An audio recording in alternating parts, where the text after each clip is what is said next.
ईश्वरी ब्रह्म कुमारी विश्वविद्यालय मंडला में अंतर्राष्ट्रीय महिला दिवस का आयोजन किया गया, जहां दीप प्रज्वलन के बाद अतिथियों के स्वागत उपरांत कार्यक्रम में महिलाओं को उनके ऊर्जा शक्ति के विषय में अवगत कराया गया।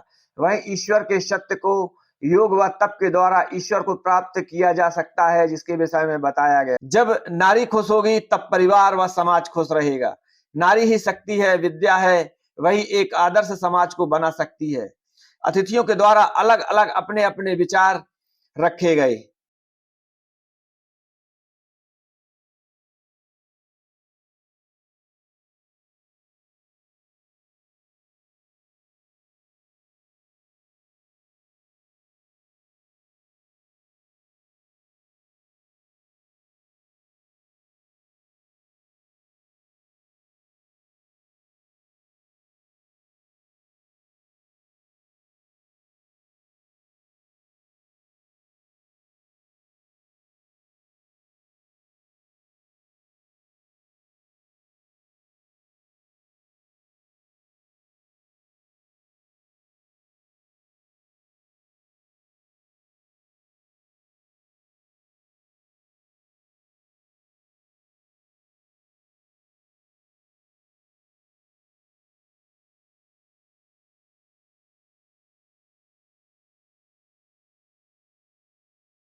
कार्यक्रम में हम स्वागत की बेले की ओर चलते हैं और आज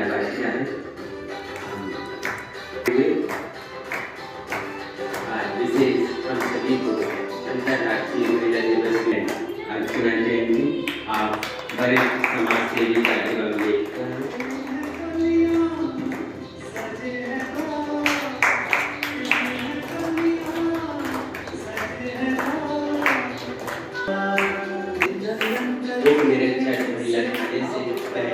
ठाकुर जी, हम आपका भी इस विश्व शांति भवन के सभागृह में स्वागत करते हैं, वंदन करते हैं, अभिनंदन करते हैं।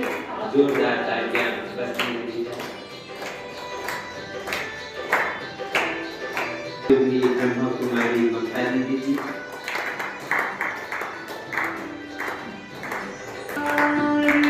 इसके साथ साथ में भूल गए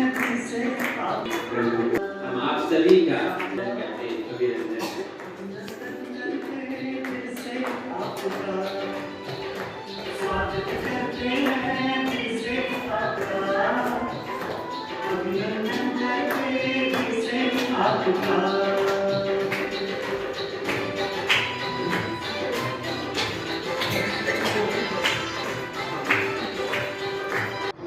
ओम शांति।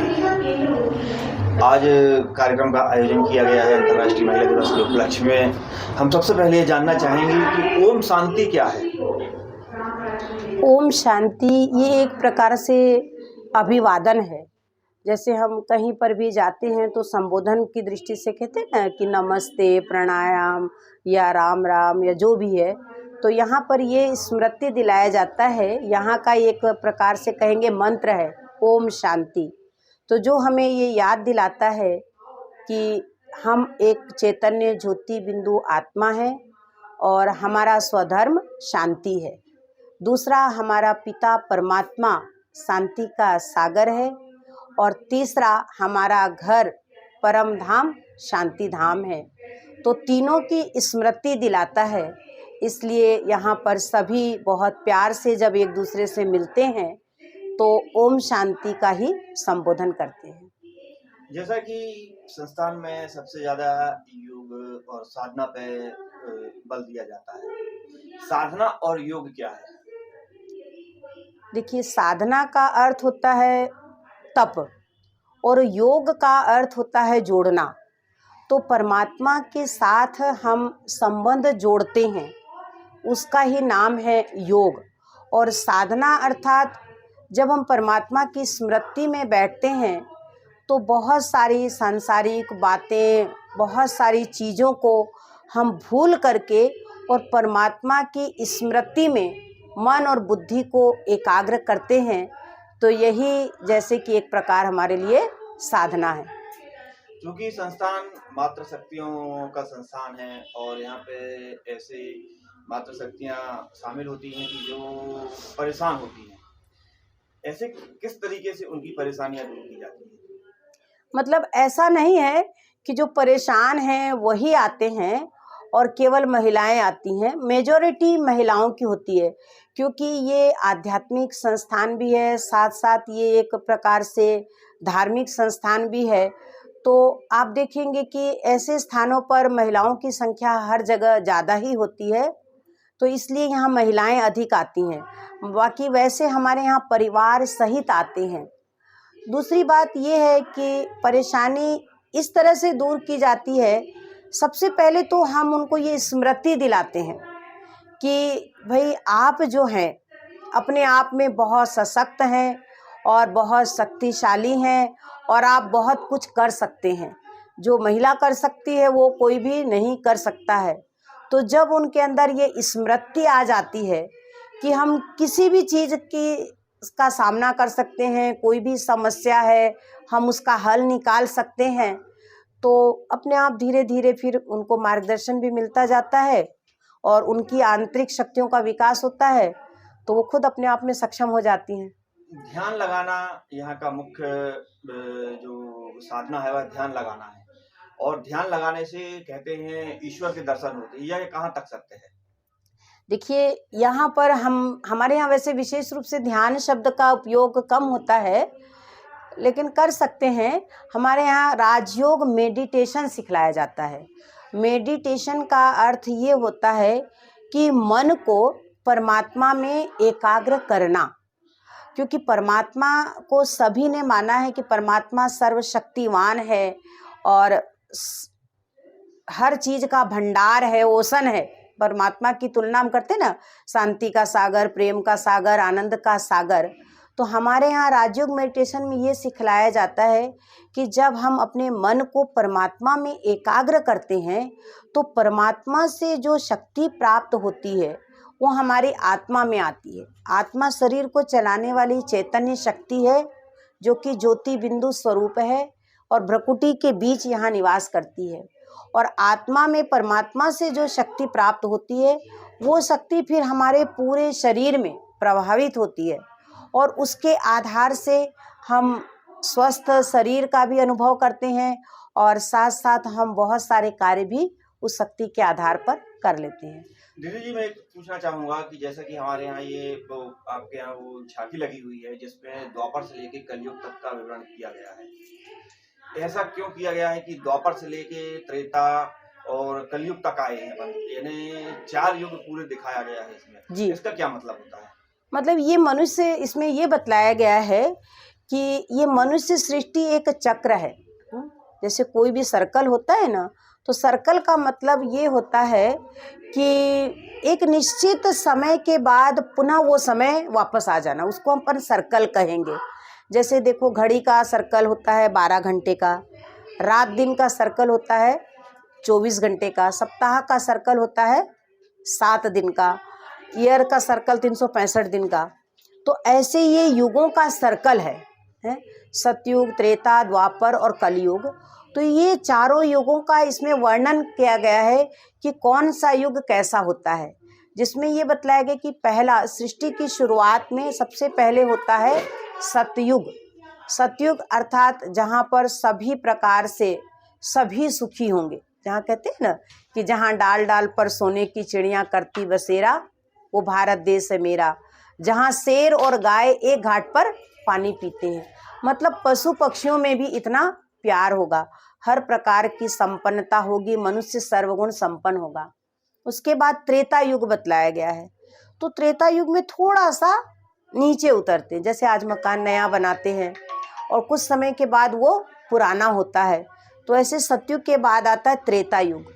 तो सतयुग में 16 कला संपन्न होते हैं, त्रेता युग में 2 कला कम हो जाती है, उसको कहेंगे 14 कला। फिर उसके बाद द्वापर युग आता है, वहाँ पर हो जाती है 8 कला। कला मतलब विशेषताएं, गुण। और द्वापर के बाद आता है कलयुग। कलयुग माना कलाहीन युग है, मनुष्य के अंदर किसी भी प्रकार की कोई कला नहीं होती है, तो कलाहीन मानव हो जाता है, तो उसके जीवन में दुख शांति आ जाती है। उसके बाद ये सर्कल को फिर से रिपीट होना ही है। तो कलयुग के बाद आता है सतयुग। तो जो बीच का समय होता है उसको हम कहते हैं संगम युग। जैसे देखिए, रात्रि और दिन का समय जो होता है उसको हम क्या कहते हैं, संध्या है। इसी प्रकार सुबह का और रात्रि का जो बीच का संगम होता है उसको हम कहते हैं ब्रह्म मुहूर्त, उषा काल। तो ऐसे अभी जो समय चल रहा है ये कलयुग का अंतिम समय और सतयुग का आदि का, इसको हम कहते हैं संगम युग। तो इस युग में ही महान परिवर्तन होता है और ये दुनिया कलयुग के बाद सतयुग आती है। जैसे देखिए, शाम के बाद थोड़े समय के बाद एकदम अंधेरा हो जाता है, धीरे धीरे धीरे धीरे सुबह से शाम तक इतना परिवर्तन नहीं होता, पर शाम के बाद रात होती है ना तो एकदम पता पड़ जाता है। ऐसे रात के बाद जब सुबह होती है तो एकदम अंधेरा होता है, पर आप देखेंगे 15 मिनट आधा घंटे के अंदर ही एकदम उजाला। तो ऐसे अभी दुनिया में आप देख रहे हैं अति दुख है, और इसके बाद फिर से नई दुनिया आने वाली है। इस दुख से कैसे निजात मिले? इस दुख से निजात के लिए परमात्मा स्वयं, जो इस सृष्टि का क्रिएटर भी है, डायरेक्टर भी है, मुख्य प्रिंसिपल एक्टर भी है, तो वो परमात्मा स्वयं इस सृष्टि पर आते हैं और परमात्मा स्वयं आकर के ये कार्य अपना करते हैं। और इस कार्य को करने के लिए परमात्मा ने अपना एक साकार माध्यम बनाया है। जो चित्र आप पीछे देख रहे हैं, तो ये एक साधारण मानव थे और इनके माध्यम से परमात्मा निराकार परम ज्योति ने प्रवेश करके ये सृष्टि के महापरिवर्तन का कार्य कर रहे हैं गुप्त रूप से। आज दीदी आपने हमसे बात की है, आपने ईश्वर, साधना, योग के विषय में बताया है, आपको बहुत बहुत धन्यवाद। ओम शांति। ओम शांति। आज कार्यक्रम का आयोजन किया गया है अंतर्राष्ट्रीय महिला दिवस के उपलक्ष्य में। हम सबसे पहले ये जानना चाहेंगे कि ओम शांति क्या है? ओम शांति ये एक प्रकार से अभिवादन है। जैसे हम कहीं पर भी जाते हैं तो संबोधन की दृष्टि से कहते हैं ना कि नमस्ते, प्राणायाम या राम राम या जो भी है, तो यहाँ पर ये स्मृति दिलाया जाता है। यहाँ का एक प्रकार से कहेंगे मंत्र है ओम शांति। तो जो हमें ये याद दिलाता है कि हम एक चैतन्य ज्योति बिंदु आत्मा है और हमारा स्वधर्म शांति है। दूसरा, हमारा पिता परमात्मा शांति का सागर है। और तीसरा, हमारा घर परम धाम शांति धाम है।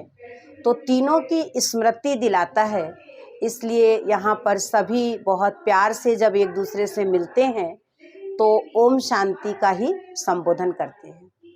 जैसा कि संस्थान में सबसे ज़्यादा योग और साधना पे बल दिया जाता है, साधना और योग क्या है? देखिए, साधना का अर्थ होता है तप और योग का अर्थ होता है जोड़ना। तो परमात्मा के साथ हम संबंध जोड़ते हैं, उसका ही नाम है योग। और साधना अर्थात जब हम परमात्मा की स्मृति में बैठते हैं तो बहुत सारी सांसारिक बातें, बहुत सारी चीज़ों को हम भूल करके और परमात्मा की स्मृति में मन और बुद्धि को एकाग्र करते हैं। तो यही जैसे कि एक प्रकार हमारे लिए साधना है। क्योंकि संस्थान मातृशक्तियों का संस्थान है और यहाँ पे ऐसे मातृशक्तियाँ शामिल होती हैं कि जो परेशान होती हैं, ऐसे किस तरीके से उनकी परेशानियाँ दूर की जाती हैं? मतलब ऐसा नहीं है कि जो परेशान हैं वही आते हैं और केवल महिलाएं आती हैं, मेजॉरिटी महिलाओं की होती है, क्योंकि ये आध्यात्मिक संस्थान भी है, साथ साथ ये एक प्रकार से धार्मिक संस्थान भी है। तो आप देखेंगे कि ऐसे स्थानों पर महिलाओं की संख्या हर जगह ज़्यादा ही होती है, तो इसलिए यहाँ महिलाएं अधिक आती हैं। बाकी वैसे हमारे यहाँ परिवार सहित आते हैं। दूसरी बात ये है कि परेशानी इस तरह से दूर की जाती है, सबसे पहले तो हम उनको ये स्मृति दिलाते हैं कि भाई आप जो हैं अपने आप में बहुत सशक्त हैं और बहुत शक्तिशाली हैं और आप बहुत कुछ कर सकते हैं। जो महिला कर सकती है वो कोई भी नहीं कर सकता है।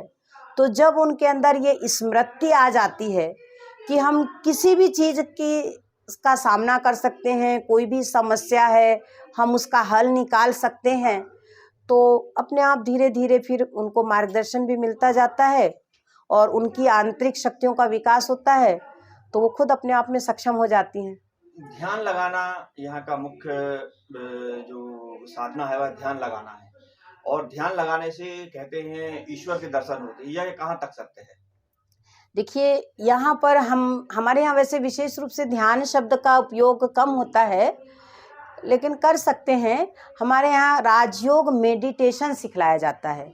मेडिटेशन का अर्थ ये होता है कि मन को परमात्मा में एकाग्र करना, क्योंकि परमात्मा को सभी ने माना है कि परमात्मा सर्वशक्तिवान है और हर चीज़ का भंडार है, ओशन है। परमात्मा की तुलना हम करते हैं ना, शांति का सागर, प्रेम का सागर, आनंद का सागर। तो हमारे यहाँ राजयोग मेडिटेशन में ये सिखलाया जाता है कि जब हम अपने मन को परमात्मा में एकाग्र करते हैं तो परमात्मा से जो शक्ति प्राप्त होती है वो हमारी आत्मा में आती है। आत्मा शरीर को चलाने वाली चैतन्य शक्ति है जो कि ज्योति बिंदु स्वरूप है और भ्रकुटी के बीच यहाँ निवास करती है। और आत्मा में परमात्मा से जो शक्ति प्राप्त होती है वो शक्ति फिर हमारे पूरे शरीर में प्रभावित होती है और उसके आधार से हम स्वस्थ शरीर का भी अनुभव करते हैं और साथ साथ हम बहुत सारे कार्य भी उस शक्ति के आधार पर कर लेते हैं। दीदी जी, मैं पूछना चाहूँगा कि जैसे कि हमारे यहाँ ये आपके यहाँ वो झांकी लगी हुई है जिसमें द्वापर से लेके कलयुग तक का विवरण किया गया है। ऐसा क्यों किया गया है कि द्वापर से लेके त्रेता और कलयुग तक आए हैं, यानी 4 युग पूरे दिखाया गया है इसमें जी, इसका क्या मतलब होता है? मतलब ये मनुष्य, इसमें ये बतलाया गया है कि ये मनुष्य सृष्टि एक चक्र है। जैसे कोई भी सर्कल होता है ना, तो सर्कल का मतलब ये होता है कि एक निश्चित समय के बाद पुनः वो समय वापस आ जाना, उसको अपन सर्कल कहेंगे। जैसे देखो, घड़ी का सर्कल होता है 12 घंटे का, रात दिन का सर्कल होता है 24 घंटे का, सप्ताह का सर्कल होता है 7 दिन का, ईयर का सर्कल 365 दिन का। तो ऐसे ये युगों का सर्कल है सतयुग, त्रेता, द्वापर और कलयुग। तो ये चारों युगों का इसमें वर्णन किया गया है कि कौन सा युग कैसा होता है, जिसमें ये बतलाया गया कि पहला सृष्टि की शुरुआत में सबसे पहले होता है सतयुग। सतयुग अर्थात जहाँ पर सभी प्रकार से सभी सुखी होंगे, जहाँ कहते हैं ना कि जहाँ डाल डाल पर सोने की चिड़ियाँ करती बसेरा, वो भारत देश है मेरा। जहाँ शेर और गाय एक घाट पर पानी पीते हैं, मतलब पशु पक्षियों में भी इतना प्यार होगा, हर प्रकार की संपन्नता होगी, मनुष्य सर्वगुण संपन्न होगा। उसके बाद त्रेता युग बतलाया गया है। तो त्रेता युग में थोड़ा सा नीचे उतरते हैं, जैसे आज मकान नया बनाते हैं और कुछ समय के बाद वो पुराना होता है। तो ऐसे सतयुग के बाद आता है त्रेता युग। तो सतयुग में 16 कला संपन्न होते हैं, त्रेता युग में 2 कला कम हो जाती है, उसको कहेंगे 14 कला। फिर उसके बाद द्वापर युग आता है, वहाँ पर हो जाती है 8 कला। कला मतलब विशेषताएं, गुण। और द्वापर के बाद आता है कलयुग। कलयुग माना कलाहीन युग है, मनुष्य के अंदर किसी भी प्रकार की कोई कला नहीं होती है। तो कलाहीन मानव हो जाता है तो उसके जीवन में दुख शांति आ जाती है। उसके बाद ये सर्कल को फिर से रिपीट होना ही है। तो कलयुग के बाद आता है सतयुग। तो जो बीच का समय होता है उसको हम कहते हैं संगम युग। जैसे देखिए रात्रि और दिन का समय जो होता है उसको हम क्या कहते हैं, संध्या है। इसी प्रकार सुबह का और रात्रि का जो बीच का संगम होता है उसको हम कहते हैं ब्रह्म मुहूर्त, उषा काल। तो ऐसे अभी जो समय चल रहा है ये कलयुग का अंतिम समय और सतयुग का आदि का, इसको हम कहते हैं संगम युग। तो इस युग में ही महान परिवर्तन होता है और ये दुनिया कलयुग के बाद सतयुग आती है। जैसे देखिए शाम के बाद थोड़े समय के बाद एकदम अंधेरा हो जाता है, धीरे धीरे सुबह से शाम तक इतना परिवर्तन नहीं होता, पर शाम के बाद रात होती है ना तो एकदम पता पड़ जाता है। ऐसे रात के बाद जब सुबह होती है तो एकदम अंधेरा होता है, पर आप देखेंगे 15 मिनट आधा घंटे के अंदर ही एकदम उजाला। तो ऐसे अभी दुनिया में आप देख रहे हैं अति दुख है और इसके बाद फिर से नई दुनिया आने वाली है। इस दुख से कैसे निजात मिले? इस दुख से निजात के लिए परमात्मा स्वयं, जो इस सृष्टि का क्रिएटर भी है, डायरेक्टर भी है, मुख्य प्रिंसिपल एक्टर भी है, तो वो परमात्मा स्वयं इस सृष्टि पर आते हैं और परमात्मा स्वयं आकर के ये कार्य अपना करते हैं।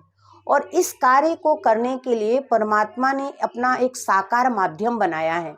जो चित्र आप पीछे देख रहे हैं तो ये एक साधारण मानव थे और इनके माध्यम से परमात्मा निराकार परम ज्योति ने प्रवेश करके ये सृष्टि के महापरिवर्तन का कार्य कर रहे हैं गुप्त रूप से। आज दीदी आपने हमसे बात की है, आपने ईश्वर साधना युग के विषय में बताया है, आपको बहुत बहुत धन्यवाद। ओम शांति।